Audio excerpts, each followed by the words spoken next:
Recently, I shared on a previous video some scriptures where Paul encouraged the Colossians to walk worthy of their calling. He mentioned 4 things that were part of walking worthy of the Lord: to please Him in every respect, bearing fruit in every good work, increasing in the knowledge of God, and being strengthened with all power according to His might. As I was waiting on the Lord about this first ingredient of pleasing Him in all respects in my life, the Holy Spirit reminded me of a story out of 1 Chronicles chapter 11.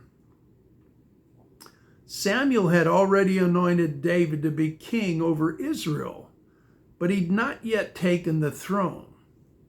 There was a group of men who made a covenant with David, who remained faithful to him to make him king, in accordance with the word of the Lord through Samuel the prophet. They became known as David's mighty men. The chapter goes on that the Philistines had captured the city of Bethlehem, and David was resting in his camp, and he sighed, "Oh, that I had a drink of water from the well of Bethlehem." 3 of his mighty men grabbed their swords and fought through the enemy lines all the way to Bethlehem and brought David a drink from the well of Bethlehem. Now, David did not command them to do it, and he didn't even say he was looking for volunteers. He just wished he had a drink from that well. And that was enough for these men to risk everything to please him because of their covenant with King David. Now, anyone in the army could have heard a command to get the king a drink, or they could have heard a request for volunteers for a dangerous mission. But these 3 men had to be close enough to the king to hear the desire of his heart. Which brought to my mind 3 scriptures. He who is joined to the Lord is one spirit with him. That's 1 Corinthians chapter 6, verse 17. And reckon yourselves dead to sin, but alive to God in unbroken fellowship. That's Romans chapter 6, verse 11 out of the Amplified Version.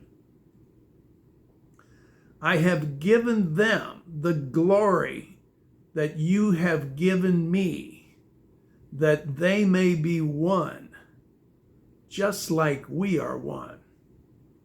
That's John chapter 17, verse 22.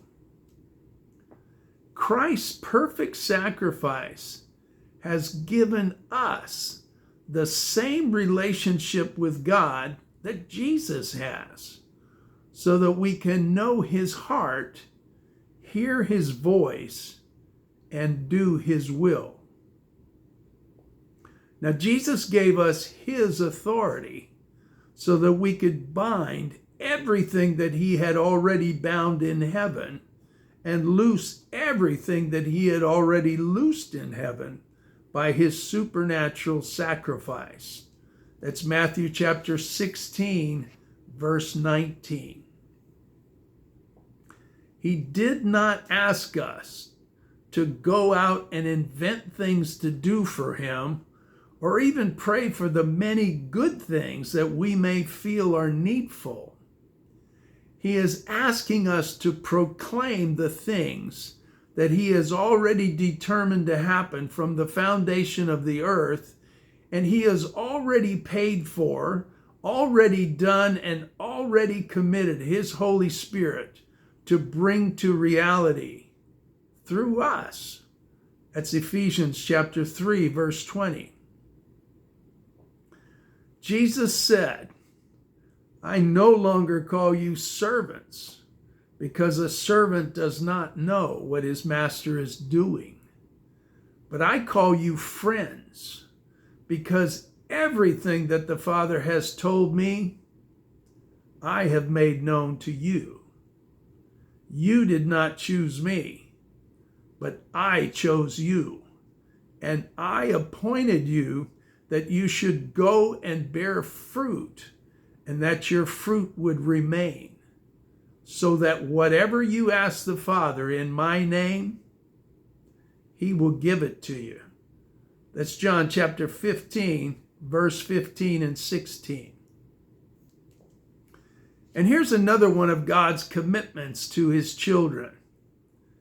It says, for the eyes of the Lord move to and fro throughout the earth, that he may strongly support those whose heart is completely his.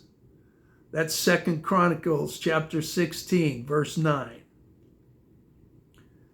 He has brought us out of the dominion of this world into his kingdom, into oneness with himself, so that he can give us his heart. Then we can lay down our own agendas, be his sons, respond to the desire of his heart, and fulfill his will in this world, which is exactly what we were created for. God bless you.